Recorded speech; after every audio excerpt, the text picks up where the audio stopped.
Halo, jumpa lagi dengan saya Saudara Andri. Pada video kali ini saya akan membahas tentang Natal dan kandang Natal. Nah, perintah untuk menyelenggarakan atau memperingati Hari Raya Natal tidak ada dalam kitab suci. Dan Yesus pun tidak pernah memberikan contoh ataupun memerintahkan para muridnya untuk menyelenggarakan peringatan kelahirannya. Nah, untuk mengetahui sejarah Natal, sekarang mari kita masuk ke dalam pembahasan materinya.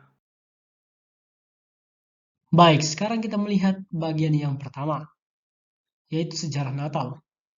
Perayaan Natal baru masuk dalam ajaran Kristen Katolik pada abad keempat Masehi. Dan peringatan ini pun berasal dari upacara adat masyarakat penyembah berhala, di mana yang kita tahu bahwa pada abad pertama sampai abad keempat Masehi, dunia masih dikuasai oleh Imperium Romawi yang panganis politeisme. Pada saat itu, seorang kaisar Romawi yang bernama Konstantinus atau Konstantin memilih untuk bertobat dan menjadi penganut agama Katolik. Tetapi dalam pertobatannya, mereka tidak mampu untuk meninggalkan adat atau budaya pangannya, apalagi terhadap pesta rakyat untuk memperingati hari Sunday, yaitu kelahiran Dewa Matahari tanggal 25 Desember. Maka, supaya agama Katolik bisa diterima dalam kehidupan masyarakat Romawi, diadakanlah sinkretisme, yang berarti perpaduan agama dan budaya. Hal itu dilakukan untuk menyatukan perayaan kelahiran Son of God atau Dewa Matahari dengan kelahiran Son of God, anak Tuhan atau Yesus.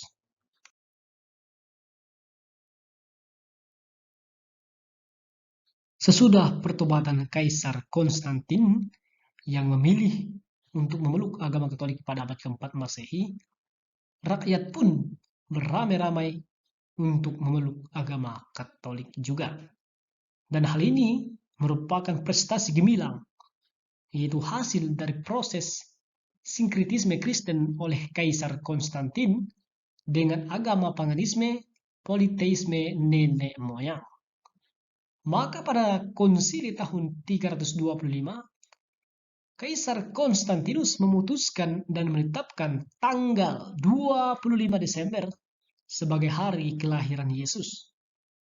Juga diputuskan yang pertama hari Minggu, Sunday, atau hari matahari, dijadikan pengganti hari Sabat yang menurut hitungan jatuh pada hari Sabtu. Yang kedua, lambang Dewa Matahari, yaitu sinar yang bersilang, dijadikan lambang Kristen. Kemudian yang ketiga, membuat patung-patung Yesus untuk menggantikan patung Dewa Matahari. Baik, sekarang kita akan melihat bagian yang kedua, yaitu sejarah kandang Natal. Sejarah mengenai gua Natal berawal dari kisah Santo Fransiskus dari Assisi. Pada tahun 1223 atau 1224, Santo Fransiskus merayakan Natal di kota Greccio yang merupakan kota di lereng gunung. Di sana terdapat kapel pertapaan Fransiskan. Kapel pertapaan tersebut sangatlah kecil sehingga pasti tidak akan mampu untuk menampung umat pada perayaan malam Natal. Namun di sana ada sebuah gua di Bukit Karang dekat alun-alun kota.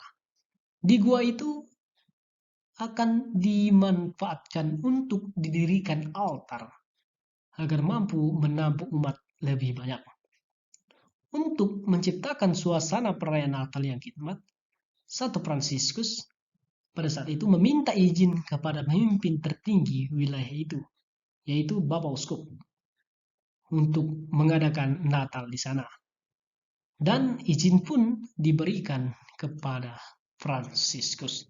Sehingga pada saat itu Fransiskus mendramakan Natal atau mendramakan kisah kelahiran Tuhan Yesus.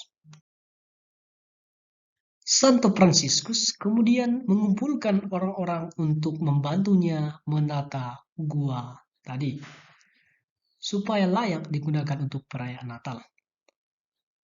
Nah, dalam persiapan itu, dipersiapkanlah sebuah palungan, jerami, dan kemudian digiringkan seekor lembu jantan dan keledai. Palungan digunakan untuk menempatkan patung kanak-kanak Yesus, serta juga hiasan lainnya. Dan di atas palungan itu dipersembahkan misa kudus atau misa perayaan malam Natal, guna untuk mengenang kembali peristiwa kelahiran Sang Juru Selamat, Yesus di kota Daud, sebagai karya penyelamatan Allah di tengah-tengah dunia. Pada saat mempersembahkan misa malam Natal, Santo Fransiskus menggendong kanak-kanak Yesus. Pada awalnya, kanak Yesus nampak seperti benda mati atau patung biasa. Tetapi ketika digendong, seolah-olah kanak-kanak Yesus ini seperti masih hidup. Nah, perayaan malam Natal pada saat itu benar-benar mengugah kesakralan. Sejak saat itu, tradisi merayakan Natal dengan membuat replika tempat kelahiran Yesus, baik di rumah ataupun di gereja-gereja. Dan replika ini berlangsung terus-menerus hingga pada saat ini. Baik, sekarang kita melihat bagian gambar-gambar. Nah, pada gambar ini kita melihat bahwa tidak ada satupun kandang yang sama. Tetapi, walaupun bentuknya berbeda, tujuannya tetap sama, yaitu ingin mendramakan atau mengenang kembali kisah Yesus yang lahir di palungan atau di kandang hewan. Baik, setelah kita melihat sejarah Natal dan munculnya kandang Natal, sekarang kita masuk ke dalam bagian kesimpulan. Nah, perlu kita ketahui bahwa inti dari semuanya adalah makna atas peristiwa bagaimana Bapa telah mengutus putranya ke dunia. Nah, pengutusan ini melalui proses yang panjang. Sejak para bapa bangsa dan para nabi juga menubuatkan tentang kedatangannya. Nah, Yesus lahir bukan dari tempat yang mewah dan bukan pula dari tempat yang layak. Nah, dia lahir hanya di sebuah tempat di mana ternak berada. Nah, tempat tidurnya pun hanya palungan yang berbentuk kotak itu, tempat atau wadah pakan ternak. Nah, begitu sederhananya dia datang ke dunia. Nah, nilai inilah yang jadi pedoman bagi orang Kristiani sampai sekarang ini. Nah, para saudara-saudariku yang terkasih, mari sekarang kita mempersiapkan diri kita supaya dapat menerima dan menantikan kedatangan Kristus, sehingga Kristus dapat lahir dalam hati kita. Saya mengajak kita semua untuk menjadi kandang Natal, di mana Kristus bisa lahir dan tinggal di sana. Sekian video dari saya, semoga bermanfaat untuk kita semua. Terima kasih, sampai jumpa. Pace e bene.